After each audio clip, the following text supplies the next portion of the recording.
മുൻ ഉന്നത വിദ്യാഭ്യാസ വകുപ്പ് മന്ത്രി ശ്രീ കെ ടി ജലീലാണ് നമ്മോടൊപ്പം ചേരുന്നത്. ഇപ്പോൾ പ്രചരണം അതിൻ്റെ അവസാന ലാപ്പിലേക്ക് എത്തുമ്പോൾ എങ്ങനെ തോന്നുന്നു? ഇടതുപക്ഷ ജനാധിപത്യ മുന്നണി നല്ല ഭൂരിപക്ഷത്തോടുകൂടി നിലമ്പൂരിൽ ജയിക്കും. പ്രത്യേകിച്ച് സ്വരാജിന്റെ നാടാണിത്.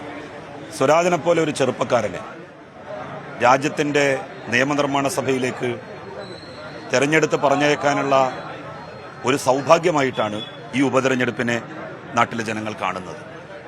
അതുകൊണ്ട് തന്നെ മറ്റു എല്ലാ സ്ഥാനാർത്ഥികളെയും കഴിവിന്റെ കാര്യത്തിലും പ്രാപ്തിയുടെ കാര്യത്തിലും പൊതുപ്രവർത്തന പാരമ്പര്യത്തിന്റെ കാര്യത്തിലും അറിവിന്റെ കാര്യത്തിലും പ്രസംഗത്തിന്റെ കാര്യത്തിലും എല്ലാം ബഹുദൂരം പിന്നിലാക്കിയാണ് ജനമനസ്സുകളിൽ സ്ഥാനം പിടിച്ച് സ്വരാജ് മുന്നോട്ട് പോയിക്കൊണ്ടിരിക്കുന്നത്.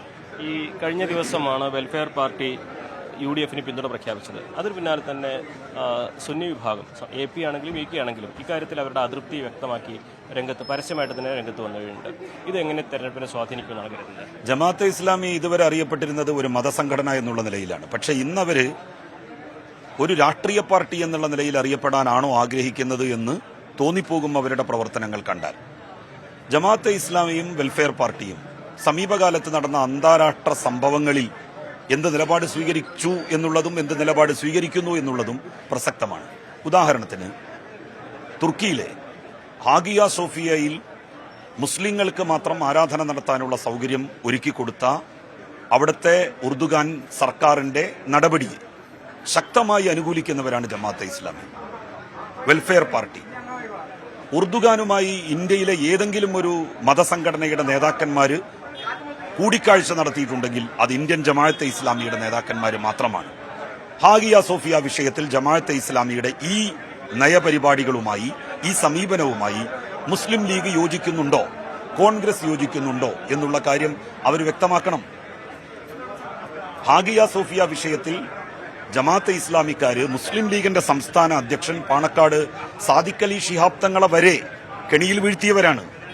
ഹാഗിയ സോഫിയ വിഷയത്തിൽ ഉർദുഗാന്റെ നിലപാടിന്, ഉർദുഗാൻ സർക്കാരിന്റെ നിലപാടിന് അവിടേക്ക് ക്രൈസ്തവർ ഇനി ആരാധനക്കായി പ്രവേശിക്കാൻ പാടില്ല എന്നുള്ള തീരുമാനത്തെ ശക്തമായി അനുകൂലിച്ചുകൊണ്ട് ഒരു ലേഖനം തന്നെ സാദിഖ് അലി ശിഹാബ് തങ്ങൾ എഴുതുകയുണ്ടായി. അതിന്റെ പിന്നണിയിൽ പ്രവർത്തിച്ചവരും ജമാഅത്തെ ഇസ്ലാമിക്കാരാണ്. ആ ജമാഅത്തെ ഇസ്ലാമിയെ എന്തടിസ്ഥാനത്തിലാണ് കോൺഗ്രസ് കൂടെ കൂട്ടുന്നത്? ഇന്ത്യയിലെ ഒരു മതസംഘടനക്കും ഒരു രാഷ്ട്രീയ പാർട്ടി സ്വന്തമായിട്ടില്ല ജമാഅത്തെ ഇസ്ലാമിക്കല്ലാതെ. ഇവിടെ ജമാഅത്തെ ഇസ്ലാമിയേക്കാൾ വളരെ ശക്തമായിട്ടുള്ള അണികളുടെ ഭദ്രതയോടുകൂടി പ്രവർത്തിക്കുന്ന, പിന്തുണയോടുകൂടി പ്രവർത്തിക്കുന്ന നിരവധി സംഘടനകളുണ്ട്. സമസ്ത കേരള ജമിയത്തുൽ ഉലമ, സയ്യിദ് ജിഫ്രി മുത്തുക്കോയ തങ്ങൾ നേതൃത്വം നൽകുന്ന വിഭാഗമാണ് കേരളത്തിലെ ഏറ്റവും ശക്തമായിട്ടുള്ള മതസംഘടന. അതുപോലെ തന്നെ മറ്റൊരു ശക്തമായ മതസംഘടനയാണ് ഷെയ്ഖുന AP അബൂബക്കർ മുസ്ലിയാർ നേതൃത്വം നൽകുന്ന സുന്നി യുവജന സംഘം, കേരള നദ്വത്തുൽ മുജാഹിദീൻ. മുജാഹിദിലെ 3 വിഭാഗങ്ങളും, തബ്ലീഗ് ജമാഅത്ത്, ദക്ഷിണ കേരള ജമിയത്തുൽ ഉലമ, ഇവരെല്ലാം തന്നെ ജമാഅത്തെ ഇസ്ലാമിയുടെ മതരാഷ്ട്രവാദത്തോട് വിയോജിക്കുന്നവരാണ്. അതുകൊണ്ട് തന്നെ ജമാഅത്തെ ഇസ്ലാമിയുടെ പിന്തുണയിൽ ഈ സംഘടനകളെല്ലാം അതൃപ്തരാണ്. അത് സ്വീകരിച്ച UDF-ന്റെ നിലപാടിനോടും അവർ ശക്തമായി വിയോജിക്കുന്നവരാണ്. 2 കാര്യങ്ങളാണ് സതീശൻ പറഞ്ഞത്. ജമാഅത്തെ ഇസ്ലാമി പഴയ നിലപാടിലല്ല ഇപ്പോൾ ഉറച്ചു നിൽക്കുന്നത്, അവരൊരുപാട് മാറിപ്പോയി എന്നാണ് അദ്ദേഹം പറയുന്നത്. രണ്ടാമതായിട്ട് PDP LDF-നെ പിന്തുണയ്ക്കുന്നുണ്ടല്ലോ എന്നാണ് പകരം ചോദിക്കുന്നത്. ജമാഅത്തെ ഇസ്ലാമി ഇതുവരെയും ഉയർത്തിപ്പിടിച്ച മതരാഷ്ട്രവാദത്തിൽ നിന്ന് തങ്ങൾ പിറകോട്ട് പോന്നിരിക്കുന്നു എന്ന് എപ്പോഴെങ്കിലും പറഞ്ഞിട്ടുണ്ടോ?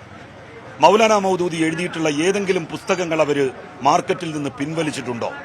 മൗദൂദിയുടെ ഇന്ന ആശയങ്ങളോട് ഞങ്ങൾക്ക് യോജിപ്പില്ല എന്ന് ജമാഅത്തെ ഇസ്ലാമിയുടെ ഷൂറ എന്നെങ്കിലും ഒരു പ്രസ്താവന പുറപ്പെടുവിച്ചിട്ടുണ്ടോ? അന്താരാഷ്ട്ര തലത്തിൽ നടക്കുന്ന പല കാര്യങ്ങളോടും ജമാഅത്തെ ഇസ്ലാമിയുടെ നിലപാട് ഇപ്പോഴും അങ്ങനെ തന്നെയാണോ? എന്തടിസ്ഥാനത്തിലാണ് അവര് ഇന്ത്യയിൽ ഉണ്ടായിട്ടുള്ള ഒരു സംഭവവുമായി ബന്ധപ്പെട്ട്, വഖഫ് ഭേദഗതി ബില്ലുമായി ബന്ധപ്പെട്ട് എയർപോർട്ടിലേക്ക് നടത്തിയ മാർച്ചിൽ സയ്യിദ് കുത്തുബിന്റെയും മുഹമ്മദ് കുത്തുബിന്റെയും ഹസനുൽ ബന്നയുടെയും ഒക്കെ തന്നെ ഫോട്ടോ ഉയർത്തിപ്പിടിച്ചത് അത് തെറ്റായിരുന്നു എന്ന് എപ്പോഴെങ്കിലും അവർ പറഞ്ഞിട്ടുണ്ടോ? ഇന്ത്യയിലെ പ്രാമാണികന്മാരായിട്ടുള്ള മൺമറഞ്ഞ മുസ്ലിം നേതാക്കന്മാരുടെ ഫോട്ടോ ഉയർത്തിപ്പിടിക്കുന്നതിന് പകരം ഈജിപ്തിൽ അത്താതുർക്കിന്റെ സർക്കാരിനെതിരായി, മതനിരപേക്ഷ നിലപാടുകൾക്കെതിരായി സമീപനം സ്വീകരിക്കുകയും തീവ്രമായിട്ടുള്ള നിലപാടുകൾ കൈക്കൊള്ളുകയും ചെയ്ത ഇഖ്വാനുൽ മുസ്ലിമൂൻ അഥവാ മുസ്ലിം ബ്രദർഹുഡിന്റെ നേതാക്കന്മാരുടെ ഫോട്ടോ എന്ത് അടിസ്ഥാനത്തിലാണ് അവർ ഉയർത്തിപ്പിടിച്ചത്?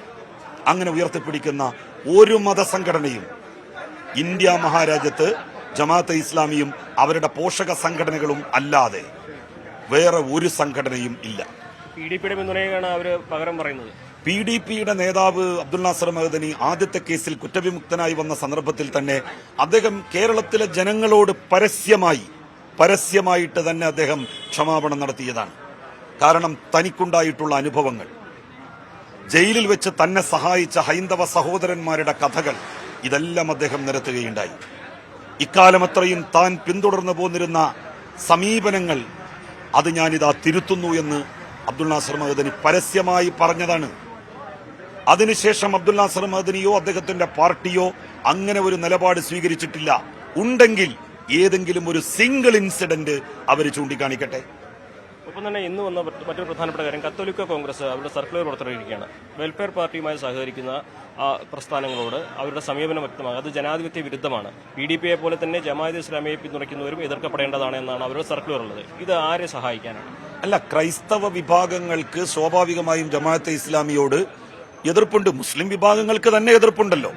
പിന്നെ ക്രൈസ്തവ വിഭാഗങ്ങൾക്ക് എതിർപ്പില്ലാതിരിക്കുമോ? ഞാൻ നേരത്തെ സൂചിപ്പിച്ചതുപോലെ തുർക്കിയിൽ ഹാഗിയ സോഫിയ എന്ന് പറയുന്ന ക്രൈസ്തവ ജനവിഭാഗം ആരാധന നടത്തിയിരുന്ന ദേവാലയം അത് എന്നേക്കുമായി അവർക്ക് നിഷിദ്ധമാക്കുകയും നിഷേധിക്കുകയും ചെയ്തുകൊണ്ട് അത് മുസ്ലിങ്ങൾക്ക് ഏകപക്ഷീയമായി വിട്ടുകൊടുത്ത സമീപനത്തോട് ഐക്യദാർഢ്യം പ്രകടിപ്പിച്ചവരാണ് ജമാഅത്തെ ഇസ്ലാമിയും അതുപോലെ തന്നെ വെൽഫെയർ പാർട്ടിയും. ആ പാർട്ടി UDFന് പിന്തുണ കൊടുക്കുമ്പോൾ സ്വാഭാവികമായും മതബോധമുള്ള വിശ്വാസികളായിട്ടുള്ള ക്രൈസ്തവർക്ക് അതിനോട് വിയോജിപ്പുണ്ടാകും. അതിലെന്താ അത്ഭുതപ്പെടാൻ? അതിനെ സംബന്ധിച്ച് PDPയെ അവര് എന്തുകൊണ്ടാണ് PDP എതിർക്കുന്നത് എന്ന് അവർ പറയട്ടെ. ഏതെങ്കിലും ക്രൈസ്തവ ജനവിഭാഗത്തോട് എന്തെങ്കിലും തരത്തിലുള്ള ഒരു വിയോജിപ്പിന്റേതായിട്ടുള്ള പ്രസ്താവനയോ പ്രവർത്തനമോ അവരുടെ ഭാഗത്തു നിന്ന് ഉണ്ടായിട്ടുണ്ടെങ്കിൽ അവർ ചൂണ്ടിക്കാണിക്കട്ടെ. അവരുടെ ഈ സമീപനം LDFന് ദോഷം ചെയ്യുമോ? മണ്ഡലത്തിൽ ഒരിക്കലും ദോഷം ചെയ്യില്ല. കാരണം LDF PDPയുമായിട്ട് സഖ്യമോ അവരെ മുന്നണിയിലെടുക്കാൻ വേണ്ടിയോ ഒന്നുമല്ല. വർത്തമാന സാഹചര്യത്തിൽ PDP പറയുന്നത് ഇടതുപക്ഷത്തിന്റെ നിലപാടാണ് ശരി, അതുകൊണ്ട് ഞങ്ങൾ ഇടതുപക്ഷത്തിന് പിന്തുണ പ്രഖ്യാപിക്കുന്നു എന്നാണ്.